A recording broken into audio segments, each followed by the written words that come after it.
Well, it's time now here on France 24 for a look through the international newspapers this Monday. And for that, I'm joined here in the studio by Aurore Dupuis. Welcome back to the studio, Aurore. Now, where are we starting off? Let's start with Obama's 6-day visit in Europe. He'll be talking about the economic crisis, the G8, the Arab world, the Afghan war.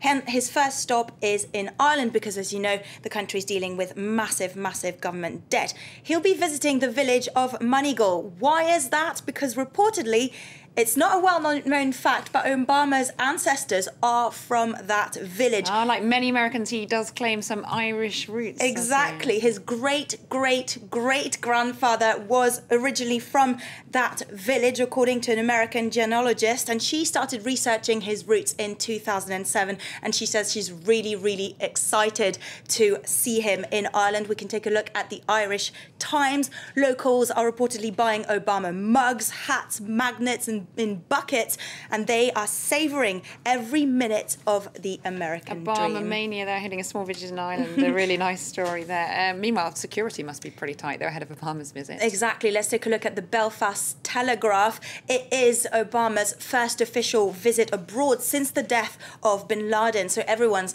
on high alert. Dublin city centre, for example, will be sealed off for up to 7 hours, so people will have to cope with the what's going on there, the roads being shut. 8,000 local policemen are being deployed. Nearly 2,000 members of the defence forces and 200 US agents will be there. Security measures will cost apparently $1 billion. Our correspondent in Ireland saying it's tighter even than for the Queen's visit last week, so pretty amazing. Okay, moving on, what's next? Let's take a look at the situation in Syria. The Independent talks about the face, the symbol of the Syrian protest, Ahmad Biazi. You can see him in a picture there. He's put his life in danger to prove that the Syrian regime is actually lying. It all started last month because that man was seen on a video posted on YouTube, and he was being beaten up by reportedly Syrian forces. So again, the internet playing a key role in another Arab uprising. Absolutely. But the Syrian government denied these allegations, saying that the video was a fake and that it was probably shot in Iraqi Kurdistan. Now, Biazi says that that's not true, so he braved the authorities, took his mobile phone, went out in the street and shot that same scene again, shot a sign of the city they were at, and then filmed himself, uncovered his identity, showed his ID card and proved that he was Syrian and that he had been beaten up in that same spot, proving that the authorities were lying.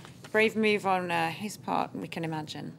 Okay, moving on, some news now on the Mumbai attacks from the Washington Post. Yes, exactly. It's focusing on the portrait of another man, David Headley. You've probably heard of him. If you remember, he's a Pakistani-American businessman, a former spy who is accused of taking part in the Mumbai attacks back in 2008. Now, he's due to appear in court today as a witness against one of his old friends, an alleged accomplice. And it's a key moment, according to the paper, because his testimony could prove a reportedly, allegedly, double game played by the Pakistan in the terrorism fight. Fascinating. We'll look at that closely, I'm sure, as the day goes on.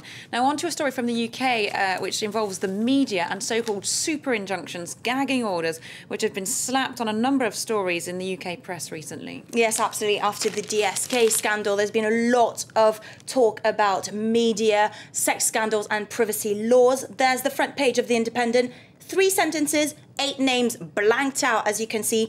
The law is a farce, says the paper, because basically a Premier League footballer is thought to have had an affair, and there was a super injunction to prevent his name from being leaked into the press. Although it's been out in Twitter and new media, the mainstream press are announced because they're not allowed to name the player allegedly at the centre of this scandal. Exactly, and some 30,000 Twitter people have been tweeting his name on the internet, and they could technically face legal action, but it's very, very unlikely because there are so many of them. Also today, a Scottish newspaper has put a picture of that footballer on their front page without naming him, and the newspaper defended itself, saying that the injunction was not enforced in Scotland. So new area of media law being thrashed out there in the UK. Fascinating stuff. Thanks very much indeed, Aurore Dupuis, for that international press review.